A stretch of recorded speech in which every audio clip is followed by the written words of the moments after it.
S masters. இப்போ இன்னைக்கு என்ன பண்ண போறாங்கன்னா, இப்ப ஐம்புலன்கள் பற்றி நமக்கு கொஞ்சம் விளக்கமா இதுல சொல்ல போறாங்க. இப்ப இந்த ஐம்புலன் பத்தி இப்ப இங்க ஒரு செயல் குடுத்திருக்காங்க. என்னன்னு பார்க்கும்போது, உள்ளபடி மாபூதம் ஓதினோம் உண்டனக்கு கள்ளமிகும் ஐம்புலனும் கட்டுரைக்கில் மெல்லவே ஓசை பரிசம் உருவம் சுவை நாற்றம் ஆசை தரும் ஐம்புலனேயாம் அப்படின்னு சொல்லி ஐம்புலனுக்கான ஒரு செயலுங்க கொடுத்திருக்காங்க. அப்ப இதுல பதவுரை என்ன சொல்றாங்க அப்படின்னு பார்க்கும்போது, உண்டனக்கு உனக்கு மாபூதம் பெரும் பூதங்களின் இயல்பை உள்ளபடி உள்ளவாறு ஓதினோம் விளக்கிச் சொன்னோம் கள்ளமிகும் ஐம்புலனும் இனி மனத்தை கவரும் ஐம்புலன்களை கட்டுரைக்கில் எடுத்து சொல்வதாயின் ஓசை பரிசம் உருவம் சுவை நாற்றம், அதாவது ஓசையும் ஊரும் உருவமும் சுவையும் மனமும் என்பவை ஆசை தரும் ஆசையை மிகுவிக்கும் ஐம்புலனேயாம் ஐம்புலன்கள் ஆகும் அப்படின்னு சொல்றாங்க. அப்ப இதுல பொழிப்புரையாக என்ன சொல்லப்பட்டிருக்கு, இதுவரை ஸ்தூல பூதங்களின் இயல்பை உள்ளவாறு நாம் எடுத்துரைத்தோம். இப்ப இந்த தன்மாத்திரைகள் அப்படிங்கிறதுக்கு பேரு சூக்கும பூதம். இந்த ஐம்பூதங்களுக்கு பேர் தூல பூதம் அப்படின்னு நம்ம சொல்றோம். அப்ப இதுவரை நம்ம தூல பூதத்தினுடைய இயல்பை தான் நம்ம பார்த்தோம் இல்லையா. இனி என்ன பார்க்க போறோம் அப்படின்னு பார்த்தோம்னா, இந்த மனத்தை கவர்ந்து வசம் செய்யக்கூடிய இந்த ஐம்புலன்கள் இவை என நாம் சொல்வோம் அப்படின்னு சொல்றாங்க. அப்போ இந்த ஐம்புலன்கள் தான் நம்முடைய மனத்தை அது கவர்ந்து நம்மள வசம் செய்யக்கூடிய புலன்களா இருக்கு, கள்ள புலன்கள் அப்படின்னு சொல்றாங்க. சோ அந்த ஐம்புலன்களை பற்றி தான் இங்க பாக்குறோம். அவை ஓசை பரிசம் உருவம் சுவை மனம். அப்ப இந்த 5 புலன்களுமே நமக்கு எதன் மூலம் நாம இந்த புலன்களை அறிகிறோம் அப்படின்னா, இந்த ஐம்பொறிகள் மூலம்தான் இந்த ஐம்புலன்களை நாம் அறிகிறோம். அப்ப இந்த ஐம்புலன்களும் நம்மளுடைய மனத்தை கவர்ந்து வசம் செய்யுது. அதனால இதை கள்ளப்புலன் அப்படின்னு சொல்லுவாங்க. அப்ப இங்க என்ன சொல்லியிருக்காங்க, ஐம்பொறிகள் அப்படின்னு சொல்லும் போது நம்மளுடைய கண் காது செவி மூக்கு நாக்கு தோல் இதுக்கு பேரு தான், இந்த 5க்கு பேரு தான் நம்ம ஐம்பொறிகள் அப்படின்னு சொல்றோம். அப்ப அதன் மூலம் நம்ம அறியக்கூடிய அந்த ஒரு விஷயம் புலன் என்னன்னா இந்த ஐம்புலன்கள். இது ஓசை பரிசம் உருவம் சுவை மனம். அப்ப இந்த 5மே நம்மளுக்கு புலன்கள் அப்படின்னு சொல்றோம். இதை தமிழ்ல என்ன சொல்றாங்க, இந்த வார்த்தை இதெல்லாமே வடமொழி. அப்ப இத தமிழ்ல என்ன சொல்றாங்கன்னா, ஓசை ஊறு ஒளி சுவை நாற்றம் அப்படின்னு தமிழ்ல அதை சொல்றாங்க. ஓகேங்களா. அப்ப இங்க என்னன்னு பார்க்கும்போது, இப்ப ஐம்புலன் என்பதற்கு சிலர் கூறும் பொருள் என்ன அப்படின்னு அவங்க நமக்கு விளக்கம் கொடுக்கறாங்க. ஸ்தூல பூதங்களை கூறிய பின்னர் அடுத்து கூற வேண்டுவது அப்பூதங்களுக்கு முதற் காரணமாய் உள்ள தன்மாத்திரைகளை அப்படின்னு சொல்றாங்க. இப்ப முதல்ல நம்ம பார்த்தோம், தன்மாத்திரைகள் அப்படிங்கிறது சூக்கும பூதம் அப்படின்னு, அதாவது அந்த குணங்கள் எல்லாமே அந்த தன்மாத்திரைகள்ல அது நுட்பமாய் ஒடுங்கி இருக்கு. எப்ப அது பஞ்சபூதமா வெளிப்பட்டுதோ அந்த குணங்கள் அப்பதான் வெளிப்பட்டு அவை அதுக்கு பேரு புலன்கள் அப்படின்னு சொல்றோம். அப்ப பஞ்சபூதங்களுடைய குணங்களை தான் நாம புலன்கள் அப்படின்னு நம்ம சொல்றோம் அப்படிங்கறத இங்க நம்ம தெரிஞ்சுக்கணும். சரி, இப்ப தூல பூதங்களை பற்றி நம்ம கூறிய பின்னர் அடுத்து நாம் கூற வேண்டுவது அப்பூதங்களுக்கு முதற் காரணமாய் உள்ள தன்மாத்திரைகளை. அப்ப இந்த பூதங்கள் உருவாவதற்கு முதற் காரணமா என்ன, மூல காரணம் ரொம்ப முக்கியமான ஒரு பொருளா இருக்கு. அந்த முதற் காரணமா இருக்கு, மூல காரணமா இருக்கு. அப்ப இந்த பூதங்கள் தோன்றுவதற்கு முதற் காரணமா எது இருக்கு அப்படின்னா இந்த தன்மாத்திரைகள் தான் இருக்கு அப்படின்னு அவங்க இங்க எடுத்து சொல்றாங்க. அப்பூதங்களுக்கு முதற் காரணமாய் உள்ள தன்மாத்திரைகளை ஆனால் ஆசிரியர் தன் பற்றி கூறாமல் ஐம்புலன்களை பற்றி கூறுகின்றார் அப்படின்னு சொல்றாங்க. சரி, தூல பூதங்களை கூறிய பிறகு அடுத்து நீங்க சொல்ல வேண்டியது இந்த பூதங்களுக்கு முதற் காரணமா இருக்கக்கூடிய அந்த தன்மாத்திரைகளை பத்தி தான். ஆனால் ஆசிரியர் தன்மாத்திரைகளை பத்தி சொல்லாம இந்த பக்கத்துல அவங்க ஐம்புலன்களை மட்டும்தான் அதை பத்தி சொல்றாங்க அப்படின்னு சொல்றாங்க. அதனால் இச்செயல் சிலருக்கு தடுமாற்றத்தை உண்டாக்கி இருப்பதில் வியப்பில்லை. இவ்விடத்தில் ஐம்புலன்களை கூறுவதற்கு ஏதும் இயல்பில்லையே என்று கருதிய அவர்கள் ஐம்புலன் என்றதற்கு தன்மாத்திரைகள் என்றே பொருள் எழுதி சென்றார்கள். அப்ப இதுல வந்து இந்த தன்மாத்திரைகளுடைய பேரும் அந்த பஞ்சபூதங்களுடைய அந்த குணங்களுடைய பேரும் ரெண்டுமே சேம் தான். இப்ப ரெண்டுக்குமே வந்து அதனுடைய பேர் வந்து சத்தம், பரிசம், ரூபம், ரசம், கந்தம் அப்படிங்கிற இந்த ஒரே பேரு தான். அதனால அவங்க வந்து இந்த இடத்துல ஐம்புலன்களை பற்றி இவங்க வந்து விளக்குறாங்க அப்படின்னு வந்து அவங்க சொல்றாங்க. இவ்விடத்தில் ஐம்புலன்களை கூறுவதற்கு ஏதும் இயல்பில்லையே என்று கருதிய அவர்கள் ஐம்புலன் என்றதற்கு தன்மாத்திரைகள் என்றே பொருள் எழுதி சென்றார்கள். அவ்வாறு பொருள் கூறுதல் பொருந்துமா என்பதை நாம் நோக்குதல் வேண்டும். சரி, இப்ப ஆசிரியர் வாளா ஐம்புலன் என்று கூறியிருந்தால் அதற்கு தன்மாத்திரைகள் என்று பொருள் கூறுதல் பொருந்துவதாகலாம். எவ்வாறெனில் ஓசை முதலிய ஐந்தும் பொறிகளால் கொள்ளப்படும் சிறப்பு நிலையை எய்திய பொழுது அவை புலன் எனப்படும் அப்படின்னு வந்து சொல்றாங்க. இப்போ முதல்ல வந்து நமக்கு இப்போ ஓசை, தமிழ்ல அதை ஓசைன்னு சொல்றோம், வடமொழியில அந்த சத்தம் அப்படின்னு வந்து சொல்றாங்க. ரெண்டுக்குள்ள அந்த அந்த மொழி இந்த சொல் தான் வித்தியாசம். சோ ஒத்த சொல் தான் அது. இப்ப வந்து தமிழ்லயே இங்க வந்து இது என்ன சொல்றாங்க அப்படின்னா, இப்ப ஓசை முதலிய ஐந்தும், அந்த ஓசை, ஊறு, ஒளி, சுவை, நாற்றம் அப்படிங்கிற இந்த ஐந்தும் பொறிகளால் கொள்ளப்படும். அந்த பொறிகளால தான் அது எடுக்கப்படுது. அப்ப சிறப்பு நிலையை எய்திய பொழுதுதான் அவை புலன்கள் எனப்படும் அப்படின்னு வந்து சொல்றாங்க. இப்போ வந்து ஓசை அப்படின்னு சொல்லும் போது அது என்ன ஓசை அப்படின்னு நமக்கு தெரிஞ்சாதான் அதுக்கு பேரு புலன். வெறுமனே ஓசை ஏதோ சத்தம் கேக்கு அவ்வளவுதான் அப்படின்னா அதுக்கு பேரு தன்மாத்திரை. அது பொதுவாய் நிற்கும் ஏதோ ஒரு ஓசை. அப்ப பொதுவா வந்து நம்ம சொல்றோம், அதை ஏதோ சத்தம் கேக்கு அப்படின்னு நம்ம சொல்லுவோமே, அது தன்மாத்திரை. இல்ல இது வந்து ஏதோ சங்கீதம் கேக்கு, அல்லது இங்க ரெண்டு பேரும் சண்டை போடுறாங்க அந்த சத்தம் கேக்கு அப்படின்னு நம்ம அதனுடைய சிறப்பு நிலையை நம்ம சொல்லுவோம் இல்லையா, அதுக்கு பேருதான் புலன்கள் அப்படின்னு அந்த இதை வித்தியாசப்படுத்தி நமக்கு காட்டுறாங்க. அப்போ ஓசை முதலிய ஐந்தும் பொறிகளால் கொள்ளப்படும் சிறப்பு நிலையை எய்திய பொழுது புலன் எனப்படும். அப்ப இந்த சிறப்பா ஒவ்வொருமே நம்ம இந்த புலன்கள் வந்து நமக்கு சிறப்பா அதை காட்டணும். அது என்ன சத்தம் அல்லது என்ன காட்சி, இப்ப கண்ணால பாக்குறோம் நம்ம வந்து ஒளி, அப்ப அது மூலம் பார்க்கும்போது அது என்ன காட்சி, வெறுமனா ஏதோ பார்த்தோம் அப்படின்னா அது தன்மாத்திரை. என்ன காட்சின்னு சிறப்பா அது சொல்லுச்சுன்னா அதுக்கு பேரு புலன். அதே மாதிரி இப்போ நம்ம சாப்பிடுறோம், அது வந்து வேற ஏதோ ஒரு சுவை அவ்வளவுதான் அப்படின்னா அதுக்கு பேரு தன்மாத்திரை.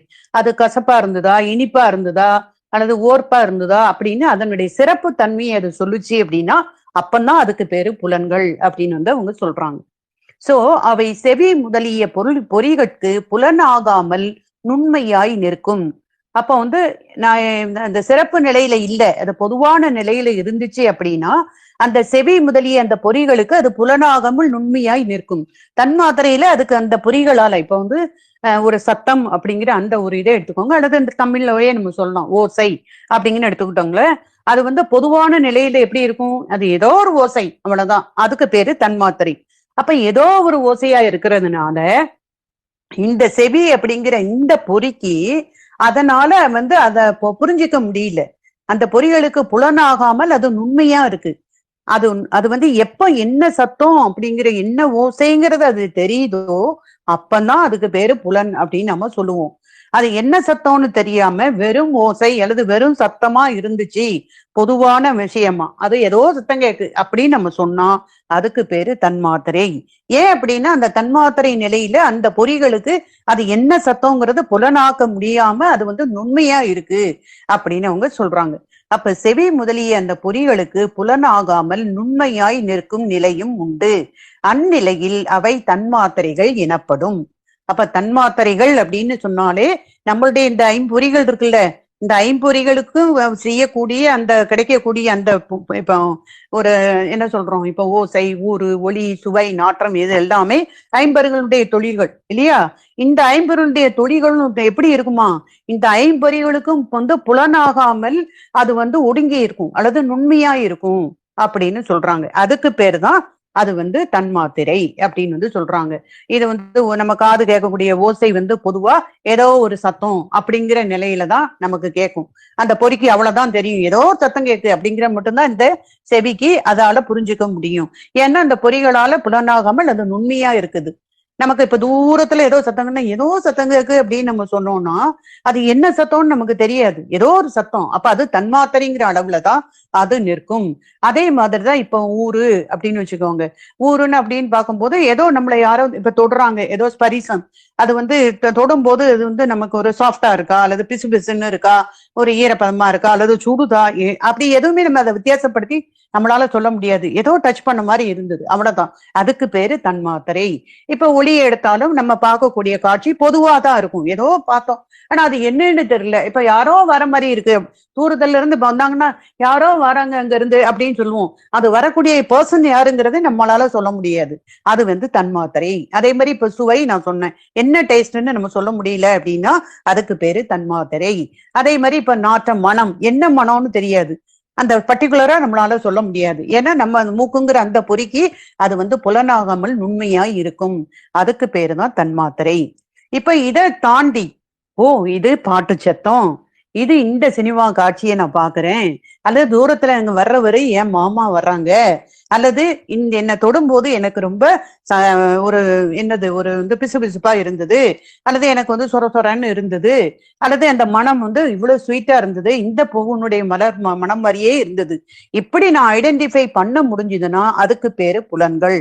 அப்ப இந்த புலன்கள் எப்போ நமக்கு புலன்களா நமக்கு தெரியும்னா இந்த பஞ்சபூதங்களுடைய குணங்களாக அது மாறும் போதுதான் நாம அதை புலன்களாக அதை உணர்கிறோம். அப்பதான் இந்த ஐம்பொறிகள் அந்த புலன்களாக அதை உணர முடியும் அப்படின்னு அவங்க சொல்றாங்க. Okay masters. அந்நிலையில் அவை தன்மாத்திரைகள் எனப்படும். எந்த நிலையில? அந்த பொறிகள், அதாவது செவி முதலிய அந்த பொறிகளுக்கு புலனாகாமல் நுண்மையாய் நிற்கும் நிலையும் உண்டு. அந்நிலையில் அவை தன்மாத்திரைகள் எனப்படும். புலனாகாமை பற்றி அவற்றை நுண்புலன்கள் என்றும் கூறலாம். அப்ப அதால கண்டுபிடிக்க முடியல அது என்ன சத்தம், என்ன காட்சி, அல்லது என்ன மனம், அல்லது என்ன ஒரு ஸ்பரிசம் அப்படிங்கறத அதால கண்டுபிடிக்க முடியல அந்த ஐம்பொறியால. அப்ப அதனால அதுக்கு பேர் என்ன சொல்றாங்க? நுண்புலன்கள் அப்படின்னு அதை சொல்லலாம் அப்படின்னு சொல்றாங்க.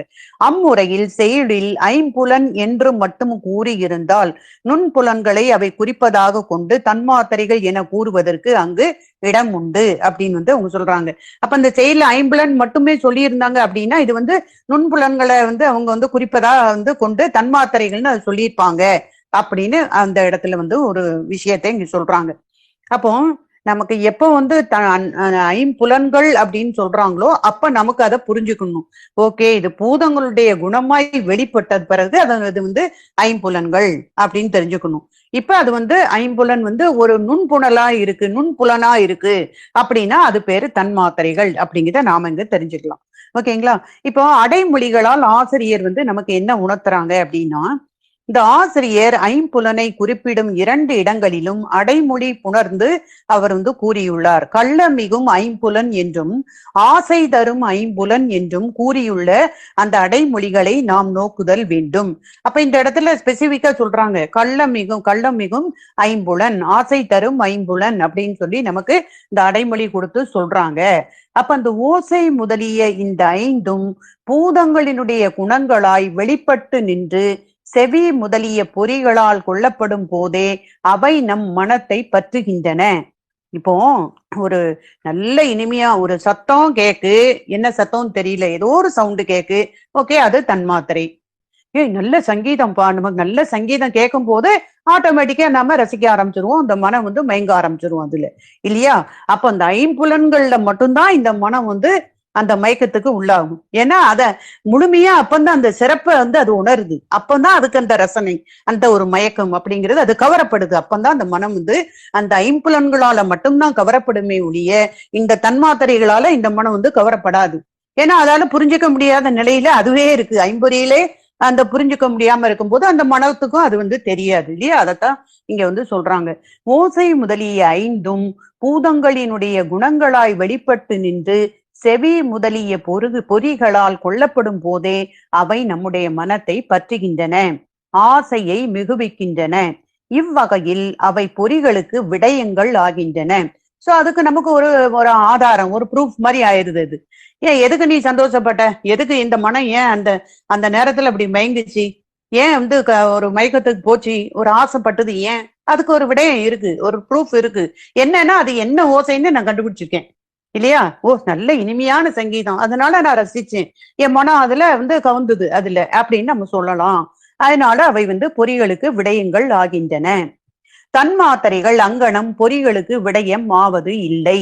அப்ப ஆசையை அது மிகுவிப்பதும் இல்லை அப்படின்னு அவங்க சொல்றாங்க. அப்ப தன்மாத்திரைகள்னால இந்த மனம் அதை ஆசைப்படவும் முடியாது, மயக்கத்துல மனதை அது பறி கொடுக்கவும் முடியாது, மனத்தை பத்தவும் முடியாது. ஏன்னா அது ஸ்பெசிபிக்கா இல்லை. ஏதோ ஒரு சத்தம்னு கேட்டுட்டு அது அப்படியே மனம் என்னமோ சத்தம் கேக்கு அப்படின்னு. என்ன சத்தம்னு கேட்டா, இப்ப அடுத்த வீட்டுல ஒரு சண்டை நடக்குன்னு வச்சுக்கோங்க, ஏதோ ஒரு சத்தம்னா எங்கேயோ சத்தம் கேட்கு அப்படின்னு விட்டுருவோம். இதே இது ஏதோ சண்டை போடுற சத்தம்னு கேட்கும் போது என்னன்னு உடனே போய் நம்ம அதை கேட்கறதுக்கு நம்ம முனைவோம் இல்லையா? அப்ப அந்த சிறப்பா அதனுடைய அந்த அந்த செயல் அந்த குணம் நமக்கு தெரியும் போதுதான் அந்த இடத்துலதான் இந்த மனம் மயங்கும் அப்படின்னு அவங்க சொல்றாங்க. அப்போ எப்பவுமே இந்த தன்மாத்திரை அப்படிங்கிறது இந்த மனதை மயக்குவது இல்லை, ஆசையை கொடுப்பதும் இல்லை. ஆனால் பஞ்சபூதங்களுடைய அந்த குணங்களாகிய அந்த புலன்களினால் இந்த மனம் ஆசையை அந்த மனத்துக்கு ஆசையை மிகுவிக்கும். அதே மாதிரி இந்த மனம் அந்த இதுல பற்றி கொள்ளும் அப்படின்னு அவங்க சொல்லியிருக்காங்க. எனவே ஆசிரியர் அமைத்துள்ள இந்த அடைமொழிகளை நோக்கினால் அவர் இங்கே தன்மாத்திரைகளை குறிக்கவில்லை என்பதும், புலப்படும் நிலையினவாகிய இந்த ஐம்புலன்களையே குறிப்பிட்டார் என்பதும் தெளிவாகும் அப்படின்னு சொல்றாங்க. ஏன்னா இந்த பாட்டுல என்ன சொல்லியிருக்காங்க, கள்ளமிகும் ஐம்புலனும் கட்டுரைக்கில் அப்படிங்கிற கள்ள புலனை அங்க கள்ளமிகும் ஐம்புலன்னு சொல்லியாச்சு. அப்ப கள்ளத்தனம் பண்ணக்கூடியது இல்லையா? ஒரு தடவை பார்த்துட்டு கூட நம்ம இனி பார்க்காதேன்னு புத்தி சொன்னாலும் திரும்பவும் அந்த ஆசையில நம்ம திரும்ப பார்ப்போம், கள்ளத்தனம் பண்ணுவோம் அது இல்லையா? இந்த ஐம்புலன்கள் கள்ளத்தனம் தான் பண்ணுவோம், நம்மள மனசுக்கு சொன்னாலும் கேட்காது, புத்தி சொன்னாலும் கேட்காது அது. அப்ப இந்த கள்ள மனம் அப்படின்ற புலன்னு சொன்னதுனால கண்டிப்பா இது பஞ்சபூதங்களுடைய இந்த வெளிப்பட்ட குணத்தை தான் இவங்க இங்க சொல்றாங்க அப்படிங்கிறத நம்ம இங்க அர்த்தம் எடுத்துக்கணும்னு அவங்க சொல்றாங்க. சரி, இப்ப அடுத்து என்ன சொல்றாங்கன்னா, அந்த தன்மாத்திரைகளை கூறாமல் புலன்களை கூறிய காரணம் என்ன? அப்ப இந்த இடத்துல இந்த செயல்ல வரக்கூடியது இப்ப கள்ளமிகும் ஐம்புலனும் அப்படின்னு தானே சொன்னாங்க. ஐம்புலனை மத்தியே இங்க சொல்றாங்களே, தன்மாத்திரைகளை சொல்லலையே, அதுக்கு என்ன காரணம் அப்படின்னு இங்க சொல்ல போறாங்க.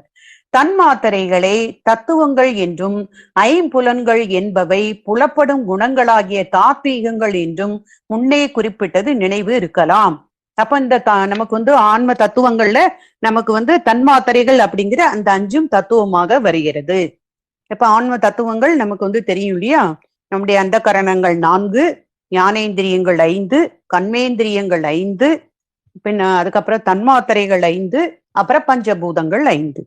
அப்ப இந்த இடத்துல தன்மாத்திரைகள் தத்துவங்களாக கொடுக்கப்பட்டிருக்கு. ஆனா இந்த ஐம்புலன்கள் அப்படிங்கிறது தாத்வீகத்துக்கு போயிடும். இது உடலுக்காக கொடுக்கப்பட்ட கருவிகள், உடலுக்காக கொடுக்கப்பட்டது. அப்ப இந்த புலன்கள் அந்த பஞ்சபூதங்களுடைய குணங்களான இந்த தாத்வீகத்துக்கு இந்த ஐம்புலன்கள் போயிரும் அப்படின்னு அவங்க சொல்றாங்க. தன்மாத்திரைகளை தத்துவங்கள் என்றும் ஐம்புலன்கள் என்பவை புலப்படும் குணங்களாகிய தாத்வீகங்கள் என்றும் முன்னே குறிப்பிட்டது நினைவிருக்கலாம். இவ்விடத்தில் தன்மாத்திரைகளை கூறுதலே முறை.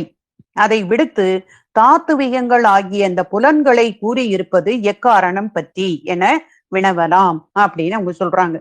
சோ ஆசிரியருடைய இந்த அணுகுமுறையை பற்றி முன்னேயே நாம் கூறியுள்ளோம். தெரிந்ததை கொண்டு தெரியாததை பெற வைத்தல் என்பது அவர் பின்பற்றும் முறையாகும். அப்ப இந்த புக்குலே இந்த ஆத்தர் முதலே சொல்லிட்டாங்க, எந்த விஷயத்த சொன்னாலும் முதல்ல தெரிஞ்ச விஷயத்த சொல்லிட்டு அதுக்கப்புறம் தான் தெரியாத விஷயத்த நமக்கு சொல்லுவாங்க. இந்த அருந்ததி மீன் எல்லாம் விண்மீன் எப்படி காட்டுறாங்க அப்படின்லாம் நம்ம முன்னாடி பார்த்தோம் இல்லையா? அதே மாதிரிதான் இங்க. இப்போ நம்ம ஐம்புலன் அப்படின்னா எல்லாருக்குமே ஈஸியா தெரியும். நம்ம பார்க்கக்கூடிய காட்சி, நம்ம பார்க்கிற காட்சி இதுன்னு சொல்லுவோம், கேட்கக்கூடிய சவுண்டு இதுன்னு நமக்கு நம்ம சொல்லுவோம். நம்ம என்ன சொல்லுவோம், நேற்று போய் நான் சினிமா பார்த்து வந்தேன், இந்த படம் பார்த்து வந்தேன், அல்லது நான் இந்த இந்த பாட்டு நான் நேற்று எனக்கு ரொம்ப பிடிச்ச பாட்டு நேற்று பூரா நான் கேட்டுக்கிட்டு இருந்தேன், இப்படின்னு இந்த ஐம்புலனை பத்தி உள்ள விஷயம் நமக்கு ஈஸியா புரியும், எல்லாருக்குமே தெரியும். அதனால தெரிந்த ஒன்றை பற்றி இந்த ஐம்புலன்களாகிய என்ன சொல்றாங்க, அதாவது தெரிந்ததை கொண்டு தெரியாததை பெற வைத்தல் என்பது அவர் பின்பற்றும் முறை. நமக்கு நன்கு தெரிந்தவை இந்த ஐம்புலன்களாகிய விடயங்கள். சிறப்பு நிலையில் விளங்கி நிற்கும் இந்த குணங்களாகிய புலன்களை எடுத்துக்காட்டி அவற்றிற்கு மூலமாய் பொதுமையில் விளங்காத நுட்பமாய் நிற்கும் அந்த நிலைகள் உண்டு எனவும் அவையே தன்மாத்திரைகள் எனவும் குறிப்பாய் உணர்த்தினார் ஆசிரியர். அப்ப நமக்கு ஐம்புலன்கள்னா எல்லாருக்கும் ஈஸியா புரியும். நம்ம என்னது பார்ப்பது கேட்பது அப்படின்னு நம்ம சொல்லுவோம் இல்லையா. அந்த பார்ப்பது அப்படின்னாலும் எதை பார்க்கிறதுங்கிறத தான் அந்த புலன் வந்து நம்ம அதுல வந்து அண்டர்ஸ்டாண்ட் பண்ணிக்கிறோம். அந்த ஐம்பொறிகள் வந்து அதைத்தான் எடுத்துக்கிடுது. ஒரு சினிமா பார்த்தோமா, நம்ம புக்கை பார்த்து படிச்சோமா, என்னதை பார்த்தோம் அப்படிங்கறத அந்த ஐம்பொறியை எடுத்து அந்த மனதுக்கு கொடுக்கு. அந்த மனம் அதை வாங்கிட்டு போய் உள்ள இருக்க புத்திக்கு கொண்டு கொடுக்கும். ஓகே, நான் இதை எடுத்தேன் தா அப்படின்னு அது வந்து கொடுக்கும். அப்ப இந்த மாதிரிதான் அந்த ஐம்புலன்கிறது நமக்கு ஈஸியா விளங்கக்கூடிய ஒரு விஷயமா இருக்கு. அதனால முதல்ல ஐம்புலனை பத்தி என்ன ஏதுன்னு சொல்லிட்டு அதுக்கு மூல காரணமா இருக்கக்கூடிய அந்த தன்மாத்திரைகள் பத்தி இங்க ஆசிரியர் வந்து உணர்த்துறாங்க அப்படின்னு வந்து சொல்றாங்க. சோ இந்த ஐம்புலன்களை முதல்ல காட்டி அவற்றிற்கு மூலமாய் பொதுமையில் விளங்காத நுட்பமாய் நிற்கும் நிலை, அதுதான் தன்மாத்திரை. என்ன பார்த்திருக்காங்க, பொதுமையா இருக்கும், பொதுவான நிலையா இருக்கும், சிறப்பு நிலையா இருக்காது. நான் கேட்கறது ஏதோ ஒரு சவுண்டு அப்படிங்கிற அந்த பொது நிலையில இருந்து அது வந்து விளங்காது, நமக்கு என்ன சவுண்டுன்னு விளங்காது நுட்பமாய் நிற்கக்கூடிய அந்த நிலை, அதுக்கு பேர் தான் தன்மாத்திரைகள் அப்படின்னு வந்து சொல்றாங்க. சோ குணமாதல் ஒப்புமை பற்றியும் பருப்பொருளாக வைத்து முதற்கண் உணர்த்துதல் எளிமையாதல் பற்றியும் புலன்களே இங்கு குறிக்க பெற்றன என கொள்ளலாம். அப்ப இது பருப்பொருளா இருக்கக்கூடிய இந்த பஞ்சபூதங்களுடைய குணங்கள், அதாவது ஐம்புலன்கள், அதை பற்றி சொல்றது ரொம்ப ஈஸியா அவங்க எளிமையா புரியக்கூடிய விதத்துல இருக்கும் அப்படிங்கிறனால முதல்ல இந்த ஐம்புலன்களை பத்தி இங்கே அவங்க வந்து சொன்னாங்க அப்படின்னு கொடுத்துருக்காங்க. ஓகேங்களா. இப்ப ஏன்னா ஐம்புலன் பத்தி தான் இங்க பார்த்துட்டு இருக்கோம். சோ அதனால ஐம்புலனை வந்து முதல்ல இது என்ன ஏதுன்னு நமக்கு விவரமா முதல்ல சொல்றாங்க. சரி, இது வந்து ஐம்புலன்களை பற்றியது. அப்ப இங்க இதுல என்ன விஷயம் அப்படின்னு பார்க்கும்போது, இந்த ஐம்புலன் அப்படிங்கும் போது பஞ்சபூதங்களுடைய குணங்கள் தான் ஐம்புலன்கள். அப்ப அந்த குணம் வெளிப்பட்டு இருக்கு, சிறப்பு நிலையில நமக்கு உணர்த்தும். அதுக்கு பேர் தான் இந்த அந்த என்னது அப்படின்னா அந்த ஐம்புலன் அப்படின்னு வந்து சொல்றோம். பஞ்சபூதங்களுடைய குணங்களா இது வெளிப்பட்டு நிற்கும் போது அதுக்கு பேரு ஐம்புலன். ஆனா இதே நேரத்துல அது வந்து தன்மாத்திரைகளாய் நின்னுச்சு அப்படின்னா அது வந்து நுண்மையா இருக்கிறதுனால நம்மளால அதை வந்து புரிஞ்சுக்க முடியாது. பொதுவான ஒரு நிலையில அது இருக்கு. அது மட்டும் இல்லாம நமக்கு புலனாகாமல் நுண்மையாய் இருக்கு. அதனால அதை நுண்புலன் அப்படின்னு வந்து அதை சொல்றாங்க தன்மாத்திரைகளை. ஓகேங்களா. அப்ப அந்த தன்மாத்திரையில இருந்துதான் பூதங்கள் வந்திருக்கு. அப்ப தன்மாத்திரைகள் அப்படிங்கிறது இந்த பூதங்கள் உண்டாகுவதற்கு முதற் காரணமாகவும் இருக்கு. அப்ப இந்த தன்மாத்திரையினுடைய அந்த ஒரு நம்மளுடைய புலன்கள் இருக்கு இல்லையா, அதுவும் இந்த பஞ்சபூதங்களுடைய புலன்கள் சொல்லக்கூடியதும் ஒரே பேர் தான், பேர்ல எந்த வித்தியாசமும் கிடையாது. ஏன்னா நம்ம சத்தம் அப்படிங்கிற ஒரு விஷயம் காமன். சத்தம், அது என்ன சத்தம் அப்படின்னா அந்த சத்தங்கிற விஷயத்துலதான் அது என்ன சத்தங்கிறது உள்ளடங்குது. அப்ப ரெண்டுக்குமே ஒரே பேர்கள் தான். புலன்களுக்கும் இந்த தன்மாத்திரைகளுக்கும் பேர் வந்து ஒண்ணுதான். ஆனா அது வடமொழியில என்ன நம்ம சொல்றோம், தமிழ்ல என்ன சொல்றோங்கிற வித்தியாசம் தான். அப்ப வந்து தமிழ்ல ஓசை, ஊறு, ஒளி, சுவை, நாற்றம் அப்படின்னு தமிழ்ல அதை சொல்றோம். அப்ப தன்மாத்திரை அப்படின்னு சொன்னாலே அது வந்து நமக்கு பொதுவான நிலையில நிற்கும். அந்த புலன்களை பொதுவா நமக்கு காட்டும். ஏன்னா பொறிகளுக்கு அது வந்து புரிஞ்சிக்க முடியாது, என்ன சத்தம் என்ன அது காட்சி அப்படிங்கிறதெல்லாம் அதால சிறப்பா அதால புரிஞ்சுக்க முடியாது. ஏன்னா நுண்மையா இருக்கிறனால, புலனாகாம இருக்கு, நுண்மையா இருக்கு, அதனால புரிஞ்சுக்க முடியாது. அப்ப அந்த விஷயத்துக்கு பேரு தன்மாத்திரைகள். அது வந்து இப்ப சிறப்பு நிலையில ஐம்பொறிகளுக்கு புலனாகும் நிலையில இருந்தால் அதுக்கு பேரு புலன்கள் அப்படின்னு நம்ம சொல்றோம். அப்ப இந்த இடத்துல தன்மாத்திரைகள் அப்படிங்கிறது தத்துவங்களாக நமக்கு கொடுக்கப்பட்டிருக்கு. அந்த ஒரு சத்தம் அப்படிங்கிற ஏதோ ஒரு விஷயம் வந்து ஒரு கருவியை நமக்கு கொடுத்தாதான் அதுக்கப்புறம் அது என்ன சத்தங்கிற கேட்கக்கூடிய ஒரு பாட்டு நமக்கு வந்து கொடுப்பாங்க இல்லையா. அப்பதானே அதை அறிஞ்சுக்க முடியும். ஒரு பேஸ் வேணும், ஒரு விடயம் வேணும் இல்லையா. அதுக்காக இந்த மாதிரி தத்துவங்கள் வந்து நமக்கு தன்மாத்திரைய தத்துவங்களாகவும் இந்த ஐம்புலன்களுடைய குணங்களாகி இந்த புலன்கள் வந்து தாத்வீகங்களாகவும் இங்க வந்து கொடுக்கப்பட்டிருக்கு அப்படின்னு இங்க சொல்றாங்க masters. S masters, thank you masters.